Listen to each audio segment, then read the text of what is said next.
શહેરના collector office Diwalipura ખાતે એક મહત્વપૂર્ણ કાર્યક્રમ યોજાયો।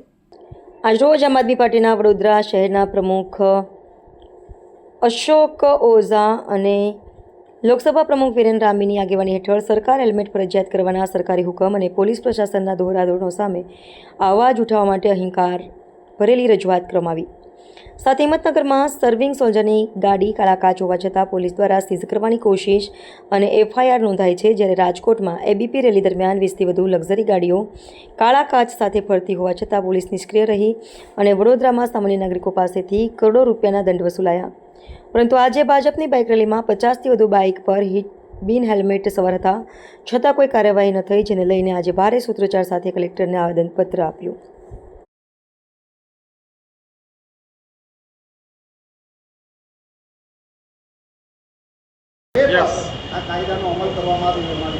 આજે અમે હેલ્મેટના વિરોધમાં જે લોકોને દંડ લઈ અને પરેશાન કરવામાં આવી રહ્યા છે, પૂરા ગુજરાતની અંદર બેવડી નીતિ અજમાવવામાં આવી રહી છે।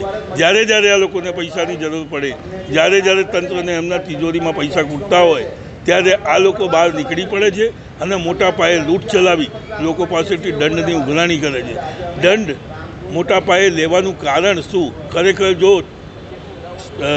હેલ્મેટ એક રોજિંદી વસ્તુ છે તો રોજ જ એમને હેલ્મેટ પહેરાવો ને રોજ દંડ લો, જે નથી પહેરતા એમને કમ્પલસરી કરો, પણ એવું ક્યારેય એવું થતું નથી। જ્યારે એમના મનમાં આવે ત્યારે દંડ લેવા ઊભા થઈ જવું, પૈસાની ઉઘરાણી કરવી અને ભંડોળ ભરવું, આ જ ભારતીય જનતા પાર્ટીનું કામ છે। આજે અમે અહીંયા આવેદન આપવા આવ્યા છીએ।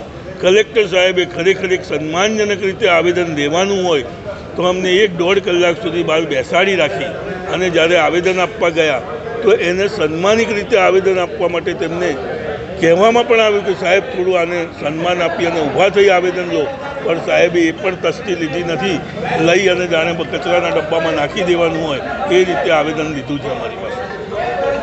આવેદનપત્ર આપવામાં આવ્યું। જે રીતે ગુજરાતની અંદર ગુજરાતના ગરીબ મધ્યમ વર્ગના જે 2 વ્હીલર લોકો છે એમની પર હેલ્મેટનો કાયદો ફરજિયાત કરી ક્યાંક ને ક્યાંક આ પૈસા લૂંટવાનું ષડયંત્ર થઈ રહ્યું છે, તેનો અમે સખત શબ્દોમાં વિરોધ કરીએ છીએ। સ્વાભાવિક છે કે કાયદો હોવો જોઈએ, હેલ્મેટ પહેરવું જોઈએ, પણ વડોદરા મહાનગરપાલિકાએ રસ્તાઓ પણ એવા સ્માર્ટ આપવા જોઈએ।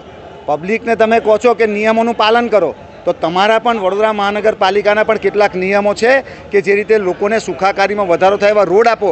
આજે તમે જુઓ વડોદરા ખાડોદરા બની ગયું છે, એવા સંજોગોની અંદર તમે હેલ્મેટનો કાયદો લાવી લોકોને લૂંટવાનું ચાલુ કર્યું છે, એનો અમે સખત શબ્દોમાં વિરોધ કરીએ છીએ અને અમારી માંગ છે કે હેલ્મેટ એ હાઈવે પર રાખો, વડોદરા શહેરને અને ગુજરાતની જનતાને શહેરોમાંથી મુક્તિ આપે, એવી અમારી એક માંગ છે। Subscribe now and press the bell icon. Never miss an update.